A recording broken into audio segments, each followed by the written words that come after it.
Hi there, I'm David Hunt, owner of GameMasters Guild, and today I want to talk to you about a role-playing game that you may not have heard of before. It's called Death in Space. It's a science fiction role-playing game, and it's back from 2021. And the core rules, it's a smaller format book, which I actually kind of like. It's not rules heavy. It's even, dare I say, more rules light than 5th edition Dungeons & Dragons. But I think what's neat is this whole book, and as it should be, all role-playing games should be like this. It really uses every inch of the book to give you all the information you need to play, as well as kind of give you little hints of the universe and how things should play out. I mean, look, I got this astronaut. He looks like he's clearly in trouble. Here I've got strange symbols, which to me feels very Lovecraftian. Kind of maybe there's an unexplained mythos here that we don't know about.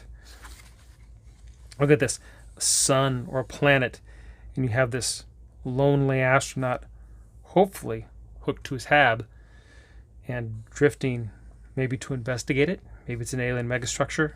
Maybe it's something else. Maybe this umbilical here is disconnected, and he's just floating to inevitable doom. And that's the whole sense of this book. Imagine the crew of the Nostromo. That whole movie, Alien, lends itself well to playing in Death in Space. It's that whole idea of normal, everyday people in the depths of space encountering something unknown and frightening. Not just alien greys or sci-fi robots, but something disturbing.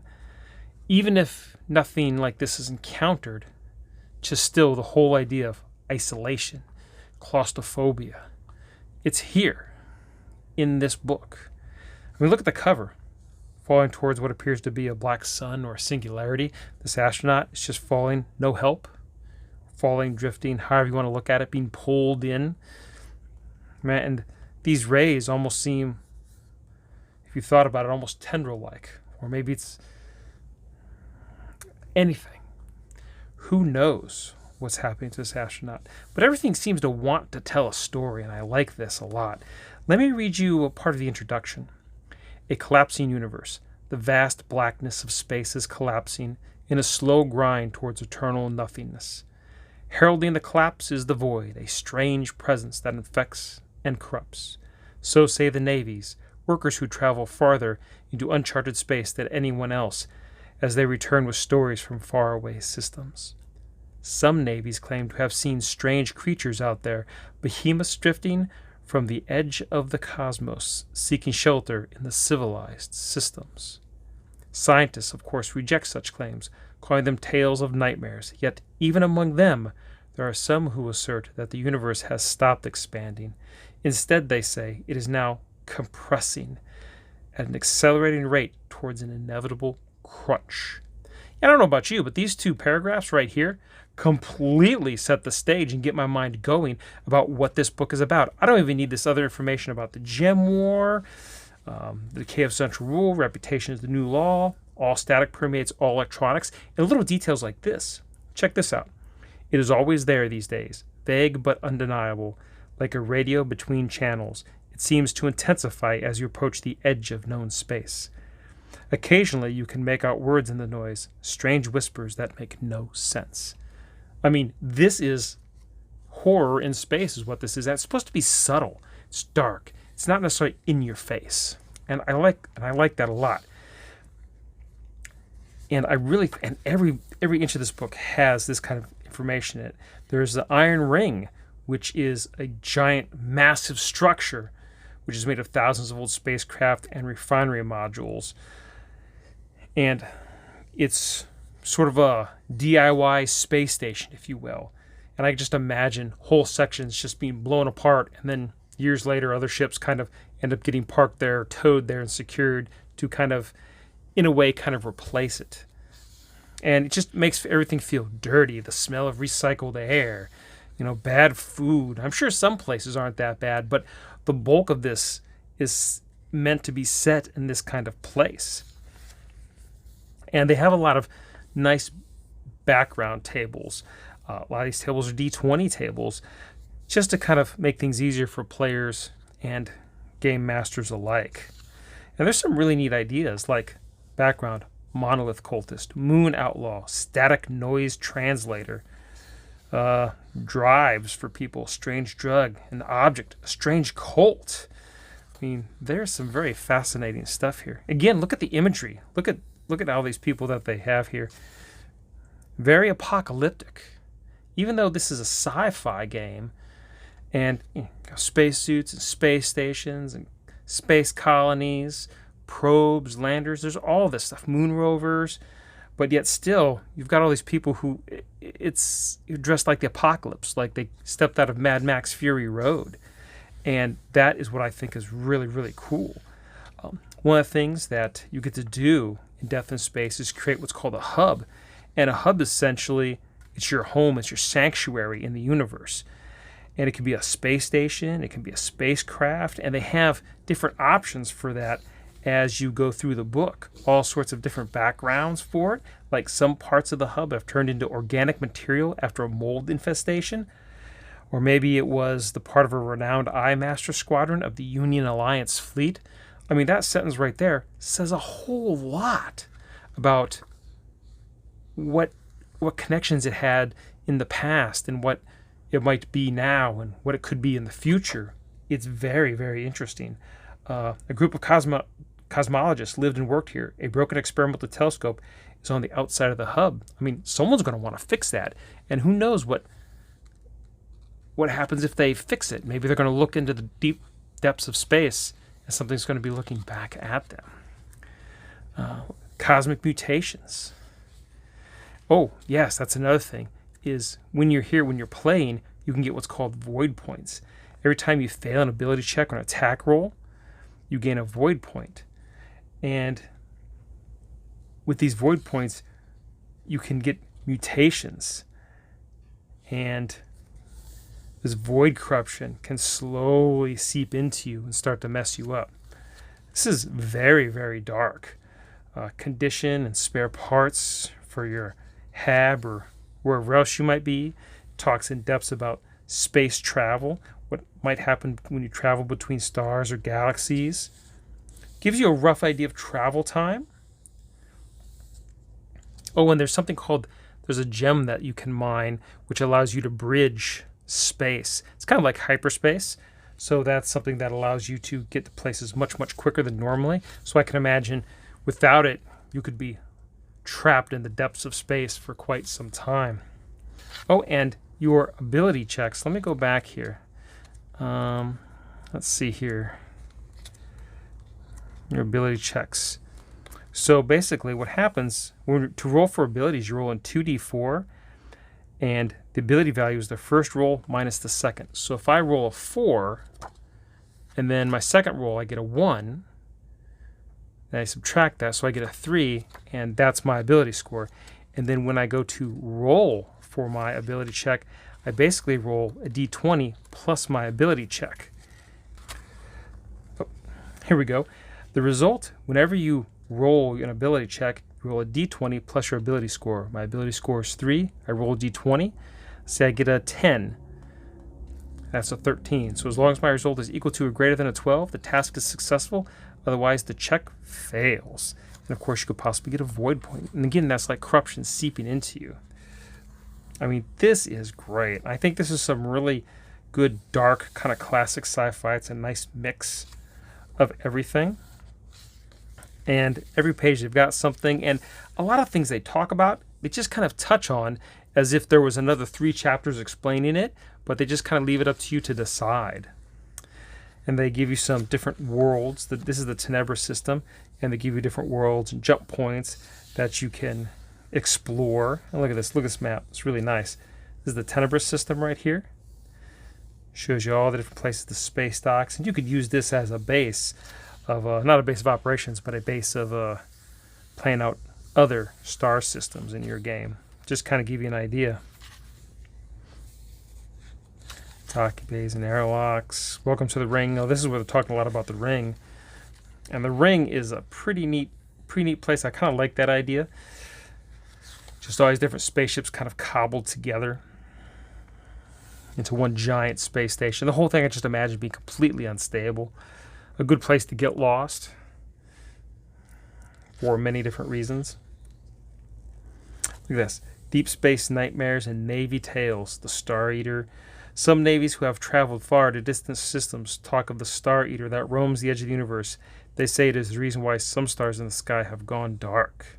The Celsius Servant, said to have found his way through a bridge still open after a jump. The Celsius Servant haunts the drug-fueled nightmares of unlucky cryo-sleepers having a bad trip. Can you imagine being in cryo and how long you might have a nightmare occur? Ooh, I hate to think about it. Check out this, Space Encounters. Moon bandits in a Liberation raider with smuggler modules masquerading as merchants claim to sell new experimental weapons where you could find a crystal monolith. Upon closer inspection, it seems to be an ancient deep space navigation beacon with inscriptions in an unknown language. I mean, this is a very fascinating book. Oh, Addictive Substances. Of course, this game is, its general content and idea is very adult. It has a lot of adult themes, and this is where some of that comes in.